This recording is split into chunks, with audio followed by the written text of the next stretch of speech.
What happens when Hollywood royalty meets actual royalty on daytime television? When two worlds collide in the most public way possible, with millions watching as civility crumbles before our very eyes.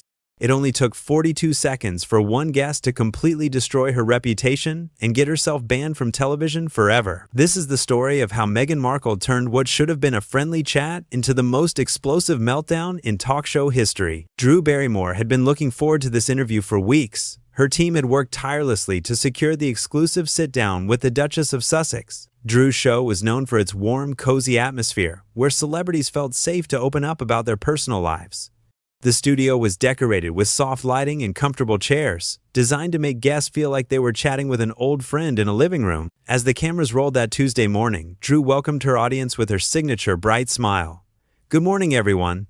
I am so excited about today's show because we have someone very special joining us. She's an actress, a humanitarian, a mother, and a duchess.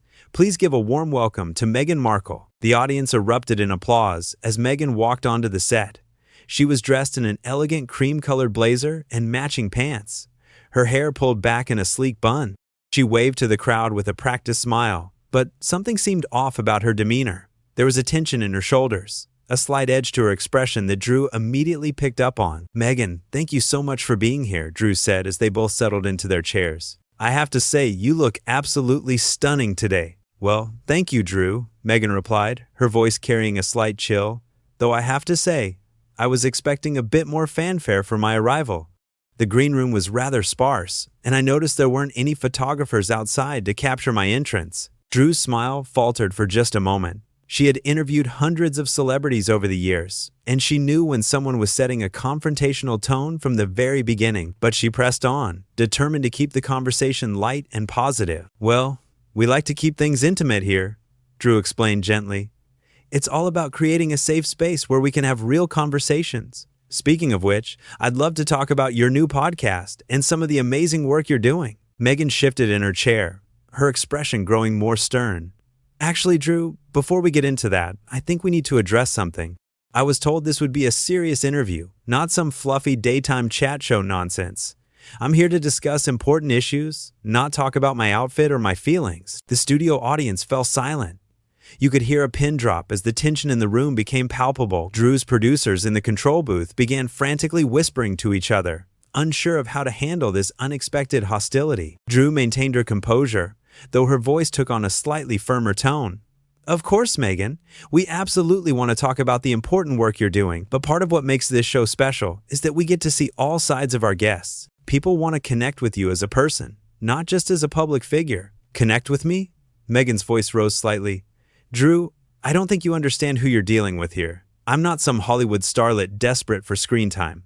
I'm a member of the British royal family. I've sat with world leaders, attended state dinners, and addressed the United Nations. This little chat show format is frankly beneath me." The audience gasped audibly. Drew's eyes widened in shock. In all her years of hosting, she had never encountered such blatant disrespect from a guest. But Drew Barrymore was a professional, and she had dealt with difficult personalities before. She took a deep breath and tried to steer the conversation back on track. "I completely respect your accomplishments, Meghan," Drew said calmly, "and that's exactly why our viewers are so excited to hear from you. You have such an incredible platform to make a difference in the world. Can you tell us about some of the causes that are closest to your heart?" Meghan leaned back in her chair, crossing her arms. "Well, if you had done your homework, Drew, you would already know about my humanitarian work. But since you clearly haven't prepared properly for this interview, let me educate you. I've been fighting for women's rights since I was 11 years old. I've traveled to Rwanda, I've worked with the United Nations, I've championed gender equality on a global scale. Meanwhile, you've been making romantic comedies and hosting feel-good television shows." The insult hit Drew like a physical blow. The audience began to murmur uncomfortably. Drew's hands trembled slightly as she reached for her water glass, but she maintained her professional demeanor. "Meghan, I think there might be some confusion here," Drew replied, her voice steady but clearly strained. "I've actually been involved in numerous charitable causes throughout my career. I've worked with feeding programs for children, supported literacy initiatives, and used my platform to raise awareness about mental health issues. But more importantly, I don't think we need to compare our accomplishments. We're both here to have a conversation." Meghan rolled her eyes dramatically. "Oh, please, Drew. Donating money to charity and showing up to galas is not the same as actual activism. I've sacrificed everything for my beliefs. I gave up my acting career. I left my family behind in America. I joined one of the most scrutinized families in the world, and I faced constant criticism from the British press. What have you sacrificed for your so-called causes? Drew felt her composure beginning to crack. The personal attacks were getting more vicious by the minute, and she could see her production team looking increasingly concerned from behind the cameras. But she was determined to salvage the interview somehow. "Meghan, I'm not sure why you're being so hostile," Drew said, her voice barely above a whisper. "I invited you here because I genuinely admire your work and thought our audience would love to get to know you better. But it seems like you have some anger that maybe we should talk about." That was the wrong thing to say. Meghan's face darkened, and her voice became ice cold. "Anger? You think I'm angry, Drew? Let me tell you what island anger is being silenced by an institution that claims to support you. Anger is watching the media tear apart your character while your own family does nothing to defend you.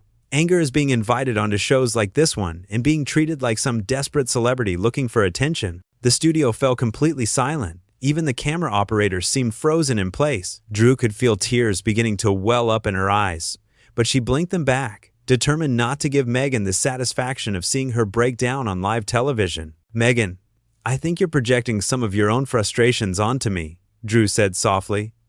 "I've never treated you with anything but respect and admiration. In fact, I've defended you publicly when others have criticized you. I don't understand why you're attacking me personally when all I've tried to do is give you a platform to share your message." Meghan stood up abruptly from her chair, causing it to scrape loudly against the studio floor. The sound echoed through the silent studio like a gunshot. The scraping sound of the chair seemed to hang in the air forever. Meghan stood towering over Drew, her face flushed with rage, her perfectly manicured hands clenched into fists at her sides.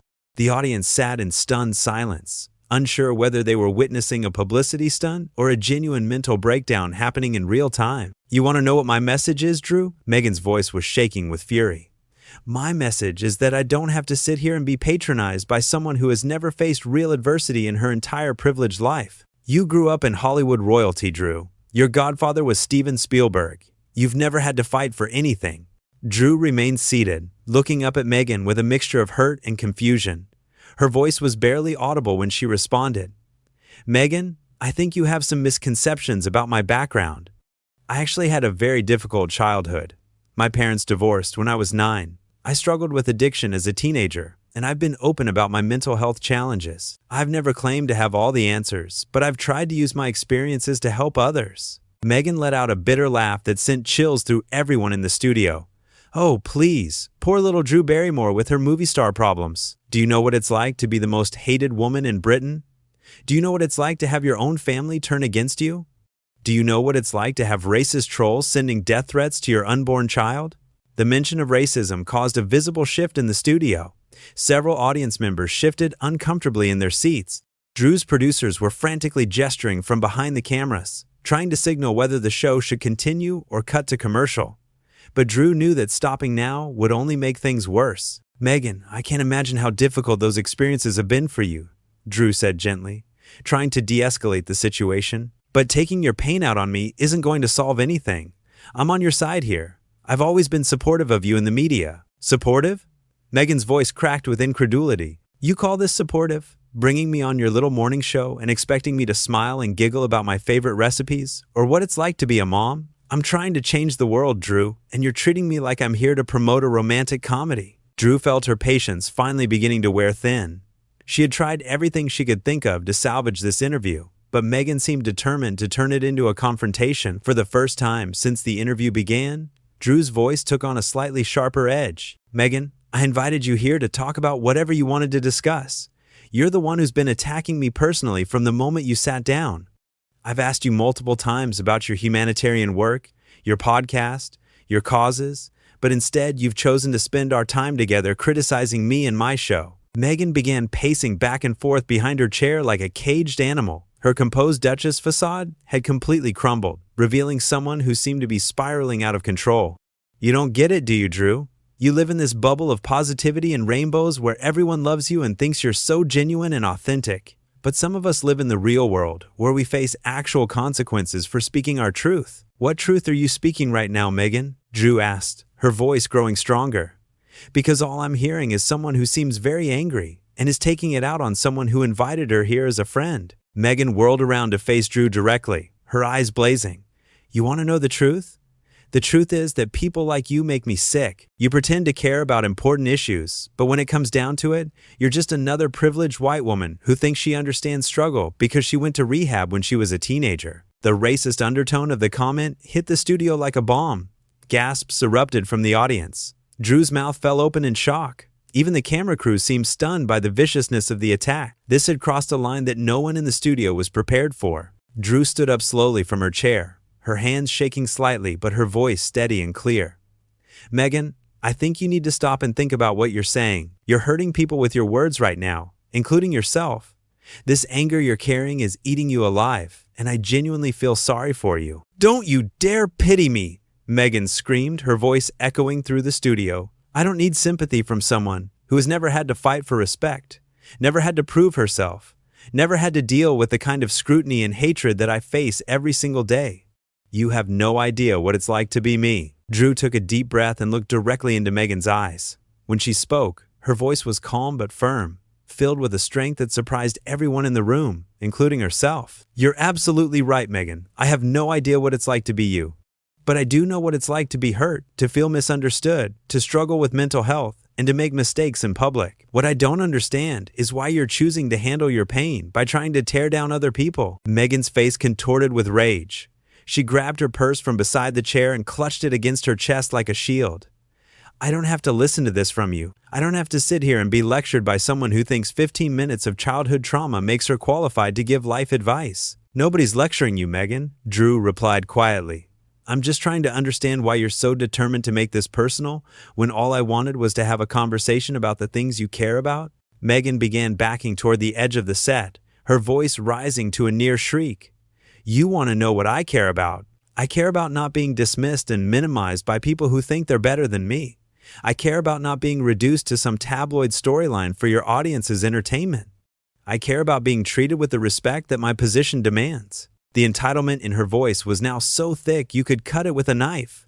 Drew realized that this wasn't just anger or pain talking anymore. This was someone who genuinely believed that the world owed her something, that her titles and status put her above basic human decency. "Meghan," Drew said softly, "respect is something you earn through your actions, not something that comes automatically with a title. And right now, the way you're acting is making it very hard for anyone in this room to respect you." That was the final straw. Meghan's eyes filled with tears of fury, and her voice became a strangled whisper that was somehow more frightening than her screaming had been. "How dare you? How dare you speak to me that way? Do you know who I am? Do you know what I've given up? Do you know what I've sacrificed?" Drew looked at her with genuine sadness in her eyes. "I know who you used to be, Meghan, and I'm starting to understand who you've become, and it breaks my heart." Meghan's face went completely white. Her hands were shaking so badly she could barely hold onto her purse. The studio was so quiet that you could hear the hum of the air conditioning and the distant sound of traffic outside. Everyone was waiting to see what would happen next, sensing that they were witnessing something that would be talked about for years to come. "I'm done," Meghan whispered, her voice barely audible. "I'm done with this circus." The whispered words, "I'm done with this circus," hung in the air like a death sentence. But instead of leaving, Meghan stood frozen at the edge of the set, her chest heaving with barely controlled rage. The studio lights seemed to flicker, as if responding to the electric tension that filled every corner of the room. What happened next would become the most shocking moment in daytime television history. Drew took a step toward her, extending her hand in one final attempt at reconciliation. "Meghan, please, let's just take a breath here. We can start over if you want. We can talk about whatever you'd like to discuss." Meghan's head snapped up, and when she looked at Drew, her eyes were completely wild. Gone was any pretense of royal composure or duchess dignity. What remained was pure, unfiltered fury that seemed to consume her entire being. "Start over?" Meghan's voice was now a horrifying mixture of laughter and screaming. "You think we can just start over? You think you can humiliate me on national television and then pretend it never happened? You think you can psychoanalyze me like I'm one of your broken Hollywood friends looking for a shoulder to cry on?" Drew's hand fell to her side. She could see that there was no reasoning with Meghan anymore. Whatever had been building inside the Duchess for months or years had finally exploded, and Drew just happened to be standing in the blast radius. "I never tried to humiliate you, Meghan," Drew said quietly. "Everything that's happened here today has been your choice. I've done nothing but try to treat you with kindness and respect." Meghan threw her head back and let out a sound that was barely human. It was part sob, part scream, part maniacal laughter. The audience recoiled as if they'd been physically struck. Several people in the front row actually stood up and began moving toward the exit. "Kindness? Respect?" Meghan shrieked. "You call this respect? Bringing me on your pathetic little show and expecting me to perform like a trained monkey? Do you know who I am? I am the Duchess of Sussex. I am married to a prince. I have had tea with the Queen of England." Drew felt something inside her finally snap. She had endured personal attacks, racist comments, and complete disrespect for the past 20 minutes. Her staff was traumatized, her audience was frightened, and her show was being destroyed by someone who seemed to have completely lost touch with reality. "Meghan," Drew said, her voice cutting through the chaos like a knife, "I don't care if you're married to the Pope. The way you're acting right now is completely unacceptable, and I'm not going to stand here and let you abuse me or my staff any longer." The words hit Meghan like a physical blow. Her mouth opened and closed several times before any sound came out. When she finally spoke, her voice was so low and menacing that it sent chills through everyone who heard it. "You just made the biggest mistake of your career, Drew Barrymore. Do you have any idea what I can do to you? Do you know the kind of connections I have? I can destroy you with a single phone call. I can make sure you never work in this industry again." The threat was so over the top, so completely delusional, that several audience members actually started laughing nervously. Drew looked at Meghan with something that might have been pity if it weren't mixed with complete disgust. "Are you threatening me, Meghan?" Drew asked calmly. "On live television? In front of hundreds of witnesses? Because if you are, I think we need to end this conversation right now." Meghan's face turned purple with rage. She began pointing at Drew with a shaking finger, her voice rising to a pitch that was almost painful to listen to. "You have no idea what you've done. No idea. I came here to do you a favor, to give your little show some credibility, and this is how you repay me? By trying to make me look crazy?" "Meghan," Drew said with devastating clarity, "I haven't made you look like anything. You've done that all by yourself." That was it. The final insult that broke whatever was left of Meghan's self-control. She lunged toward Drew with her purse raised above her head like a weapon. The audience screamed. Drew's security team came rushing onto the set from 3 different directions. Camera operators dove out of the way as chaos erupted throughout the studio. "You bitch!" Meghan screamed as 2 security guards grabbed her arms. "You absolute bitch! How dare you? How dare you speak to me like that? I am royalty! I am royalty!" Drew stood perfectly still in the center of the storm, watching as the woman she had tried so hard to help was restrained by security. Tears were streaming down Meghan's face, but they seemed to be tears of rage rather than sadness. She was still screaming obscenities and threats as the guards began escorting her toward the exit. "Get your hands off me," Meghan shrieked, struggling against the security guards. "Do you know who I am? I will have you all fired. I will sue this network. I will sue Drew. I will sue everyone." The audience sat in stunned silence as they watched a member of the British royal family being physically removed from a daytime talk show while screaming like a person having a complete mental breakdown. Cell phones appeared throughout the audience as people began recording the unprecedented scene. Drew finally moved, walking slowly to the center of the set where her chair waited. She sat down carefully, smoothed her skirt, and looked directly into the camera. When she spoke, her voice was steady and professional, though you could see the emotional toll the experience had taken on her. "Ladies and gentlemen," Drew said quietly, "I want to apologize to our studio audience and our viewers at home for what you just witnessed. That is not the kind of conversation we ever want to have on this show. And it's certainly not how we like to treat our guests, no matter how they choose to treat us." In the background, Meghan's voice could still be heard echoing through the hallways as security escorted her out of the building. "This isn't over. This isn't over. You'll be hearing from my lawyers. All of you. I'll destroy this show. I'll destroy all of you." Drew waited for the shouting to fade before continuing. "I want our viewers to know that we invited Meghan here today because we genuinely admired her work and wanted to give her a platform to discuss the causes she cares about. What happened instead was unfortunate for everyone involved, but especially for her. I hope she gets the help she clearly needs." The studio doors slammed shut with a sound that seemed to echo forever. In the sudden quiet that followed, Drew looked out at her traumatized audience and gave them the same warm, genuine smile that had made her beloved by millions of viewers around the world. "Well," she said with a slight laugh that broke the tension, I think we can all agree that was not how I planned to spend my Tuesday morning. When we come back after the break, we're going to have a very different kind of conversation with Chef Marcus Samuelsson about his new cookbook and his amazing work feeding families in need. I think we could all use some positivity after what we just experienced. As the show cut to commercial, Drew remained in her chair, taking deep breaths and processing what had just happened. Her producers rushed onto the set to check on her, but she waved them away with a tired smile. She had survived one of the most brutal verbal attacks in television history, and she had done it with grace, dignity, and strength. The Duchess of Sussex had entered the studio that morning, expecting to be treated like royalty. Instead, she had revealed herself to be something far less impressive, and in trying to destroy Drew Barrymore, she had only succeeded in destroying herself.